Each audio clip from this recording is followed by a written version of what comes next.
handling screen use or the desire, because these things are meant to make you want it, whether you like it or not, but they are designed to make you want it. So how have you set things up at home? How are you dealing with screens? Jena, would you like to start off on that? Sure, yeah. And just to give everyone some more numbers on screen time for our age group, the average per week is that, well, per day, is that kids spend 6 hours a day on a screen, and that was probably averaged out over the school year and summer and that sort of thing. And then the average time they spend outside per day is 6 to 7 minutes. And so if you take that out over just a week long, that's the equivalent of basically a full-time job on a screen for these kids, and less than an hour outside in the week. And so we really want to flip those numbers on their heads and get the kids outside, because there's so much value. I speak on this topic, until I turn blue in the face, on the value of for children to spend time out in nature, whether it's their backyard or a walk in the park or at the beach with you or wherever it is. They just need more time to connect with nature outdoors, because there's so much that is of value for them.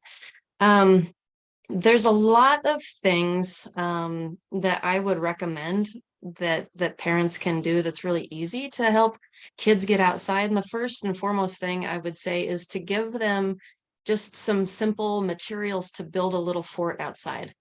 You can take an old blanket, you can take a couple chairs outside, you can use some branches, you can use, I don't know, the railing on your deck to, attach part of the blanket to, whatever. You and they can be really creative on how they can build this little fort. And of course, I would invite you to build something more permanent as well, because then it becomes a space that they can go to all the time, all day long, in any weather, and just have some space for themselves outside. I call these cozy spaces, and they help kids do a number of things.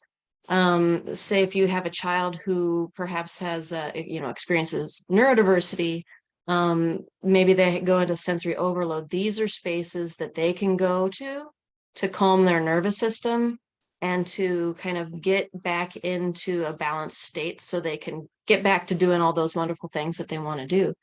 And it gives them me time to read a book, to doodle in their notebook, to just sit and observe their surroundings. There's so many things that cozy spaces achieve for children. And so I recommend them in all children's spaces. And of course, you can build them inside. My kids are like blanket fort masters in the house here. And it's just like, I know my living room's going to be trashed for at least, half a day, but that's okay, because they have been taught also to help put things away. So it just is less on me. The other thing is, there were so many other things to recommend, but yes, I would say show it to itself. It totally is. Another quick thing is, if you've got a old pot sitting around, what if you planted some herbs or a cherry tomato or something like that? Get them involved with creating a little edible garden space at home. And then that way they have the plants that they are tending, put them in charge of watering, put them in charge of harvesting, whatever it is. And that will actually encourage them to eat better, eat more healthy, and definitely plant the things that that they love. Do they love cucumbers? Well, plant a little cucumber vine next to the fence. Give something that is interesting that they've never tried before. Have they ever tried basil? Have they ever tried this other kind of lettuce? Just let them experiment, and perhaps even let them pick what it is that they want to plant. And I know it's a little late, but for herbs and lettuces and radishes and all those sorts of things, those things grow so fast. You can plant them and harvest them within a couple of weeks. So there's lots of things that you can still do now that kids are going to be able to interact with and eat later on in the summer. So really fun process. Patrice, how are you handling screens with grandkids? Well, I am all about getting kids out of cyberspace and bringing them back into the natural world. And with going off of what Jena said, having them creating a garden, and also for the parents. If you're doing this gardening or being out with nature and exploring, it can reawaken that sense of wonder and awe in you. So let the kids, let them express that they've got kind of that natural awe and wonder. And like, that's way, like I describe it as opening the world of gardening. And it's because of that awe and wonder. It's all new. There's so much happening. There's so much to explore, and partake in that. And it's just as good for the adults as it is for the kids, for relieving stress, for anxiety, like mental health, physical health, even your spiritual well-being. And like, I know it is getting later, like with the idea of forts, like having a sunflower fort that they can have and go in there, and adults have your own little cozy spot out in the garden too, or even if you're have a big enough area or adventurous enough that, like tree forts. Because I live right in the forest. My kids grew up here in a forest community, so they're always making forts, tree forts, and like my granddaughter, we made a little fort for her. It was with pallets for the walls, and then my son, her dad had got some plastic sort of big interlocking tiles or whatever that created a perfect roof that had it was from a playground or something, I don't know, and it had like circle windows in, and she calls it her clubhouse, and it's for kids only, unless you get a special invitation, then you can come in. But her and her friends have a great fun there. And one thing, a book I'd like to recommend is Vitamin N by Richard Love. That gives you all sorts of ideas of getting it's the essential guide to a nature-rich life, and 500 ways to enrich the health and happiness of your family and community and combat nature deficit disorder. So that, if you're short of ideas, that'll take care of that. And well, just on even a practical sense, I mean, I've heard that kids actually need to get dirty. They actually need to dig in the dirt, that helps their immune systems. And, Yes. we have all of this taking fake vitamin D, but if you actually go out in the sunshine, that is not really a harmful thing in 20 minutes, that you actually need to be in real sunshine, just for our personal well-being. So there is a design to it that, is good for us. Well, Michelle, how are you dealing with screens this summer? Well, I want to take a step back from we have so many different ideas of what we can do with our kids, and then we all of a sudden have those, I should do this, right? Mm-hmm. So I want to just take a step back, and as you're thinking about screen time, I want you as a mom to inventory what are your interests, what are your kids' interests, and using that as a segue to get them off the screens. So for instance, my son, who it took a while, but figuring out that he loves cooking. On his own this week, he's 12, he meal planned the entire week and has been cooking dinner the last 3 nights. Like, that was on him, but I think it was because we've been cultivating this interest in him, and he's been out. He actually took gardening grandma's class, and he's out doing his garden. And I had the girls at Cub Scout camp this week, and I was gone with him for 2 days. He was on his own. The first day, I didn't even know he did this. He created a website, again, that is screen, I do admit, to sell microgreens. But then he went around the neighborhood and started asking he had actually done samples during the Easter break, and then he went to the neighborhood And the reason why I say this is because I keep looking, like, I give myself a hard time, like, oh, I'm creating this business, I'm doing this. But this is because I'm going after my own interests and things, he's inspired to go after his. So I want to go back to let's get them off the screens by really spending time and really honing in on what are they interested in. Like my two daughters love to color and paint. So if I put paints outside or something, they're there. So it's making sure that you're paying attention and seeing what is going to intrigue them to get outside, and not just say, oh, I need this idea, or I need this book, or I need this, but to really just listen to your gut and say, they really enjoy this. Let's try to integrate this outside. Let's go read some books. Let's go tell some stories. And again, I was thinking about the card games is we started a game. It's almost like categories. They call it I forgot what they call it, but they were doing different countries, and whatever the letter ended with, you try to find another country or another place. And then I got bored with that. So I said, let's do foods. And we were even playing it with the 4 girls on the way to Cub Scout camp yesterday. And so I think it's just keep experimenting, but when you find something they're interested in, keep instilling that and inspiring them to keep after that. Because it took quite a while to instill my son's love to cook. And it was a lot of work to like cook alongside of him. Now he can do it on his own. And to see that, and I think that's what it comes down to, is us listening to what they want to do and providing those opportunities. That's what's going to get them away from the screen times, because they're going to be more engaged with their interests. Well, and that brings up in the house, if you can have a playroom or a space that's dedicated to their interests. And so coming from me, art teacher, the art materials need to be out all the time. It doesn't have to be a grand thing, but really your kids for the summer, we talk about losing skills in school. Well, part of that, keeping that up and all of that, developing the thinking that doesn't get so developed in school, because school is very left brain. And this is not a criticism, but that's what we've said. We need you to spell and do math and write and, have good vocabulary, all left brain activities.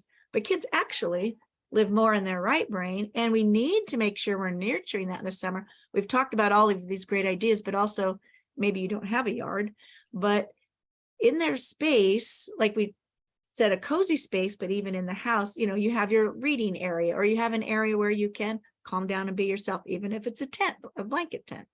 But the art materials, it doesn't have to be, and not even coloring books, but just paper and pencils and crayons. That is a natural activity of children, and we need to make sure that they are having that. So any time that's spent on screen, they need to also be doing all of that fine motor skills, because it's actually related to their thinking development too. So I can't emphasize enough, scribbling, your little ones starting at 2 and 3, if they show an interest, just give them a few things. They don't need a lot. And in a children's space too, they do need to have some time to move around, because they are sitting so much more than any generation, and they need to be able to move around. So we kind of need to get the clutter, because like growing up, our playroom was just a clutter, tons of stuff all over the floor and all. But if we can pick that up so they can move around and choose things or put things away for a while and bring them back out, really is truly stimulating their brain development, right? Yep. So the thing about screens, and we're all hearing more about it, and education is having to use them in education, because we're educating the kids via screen. So now we have to deliver education in little bits and entertainment and all of that.